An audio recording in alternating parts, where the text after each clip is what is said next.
সৌম্যর মাধ্যমেই আরিয়াকে রায়বাড়িতে ফিরিয়ে আনবে শুভ। হ্যাঁ বন্ধুরা, গৃহপ্রবেশ ধারাবাহিকের পরবর্তী পর্বে আমরা ঠিক এমনই একটি দৃশ্য দেখতে পাব। সৌম্যর বাঁশির সুর কানে পৌঁছতেই দৌড়ে আসে আরিয়া।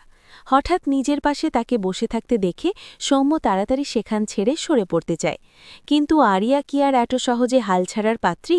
সেও উঠে সৌম্যর পেছনে পা মেলায় আর বলতে থাকে, এই যে শুনছ, আমি ডাকছি তোমাকে, এভাবে চলে যাচ্ছ কেন?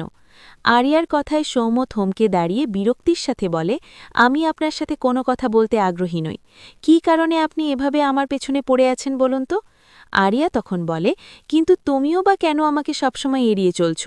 আমি তো শুধু তোমার সাথে বন্ধুত্ব করতে চাইছি। সৌম্য কিছুটা রাগত স্বরে বলে, সেটা কোনোদিনই হওয়ার নয়, আপনি যতই চেষ্টা করুন না কেন, কারণ আপনার মতো অভদ্র আর সংস্কৃতিহীন মেয়েকে আমি কখনো বন্ধু হিসেবে গ্রহণ করব না। এবার পথ ছাড়ুন, আমাকে পড়াতে যেতে হবে। কিন্তু আরিয়া সৌম্যর কথায় কোনো কান না দিয়ে বলে, আজকে আর পড়াতে যেতে হবে না, সারাটা দিন আমরা একসাথে ঘুরব, আড্ডা মারব। সৌম্য কিছুতেই রাজি না হলে আরিয়া বাধ্য হয়ে তার হাতে ২,০০০ টাকা গুজে দিয়ে বলে, টিউশনে গেলে যা পেতে সেটাই এখন দিয়ে দিলাম, এবার চলো, বলে সৌম্যর হাত ধরে টানতে শুরু করে।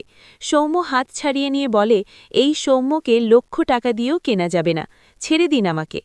বলে চলে যেতে উদ্যত হলে আরিয়া পেছন থেকে তার গলার কাছে হাত দিতে গিয়ে পাঞ্জাবিটা ছিঁড়ে ফেলে। সৌম্য আফসোসের গলায় বলে, কলেজে পড়ে আসার মতো এই একটাই পাঞ্জাবি ছিল আমার, সেটাও তুমি নষ্ট করে দিলে, মাকে বলতে হবে এটা সেলাই করে দিতে।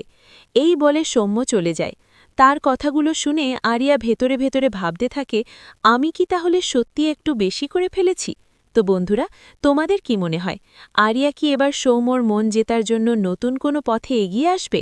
নিচে কমেন্ট করে জানাও তোমাদের মতামত।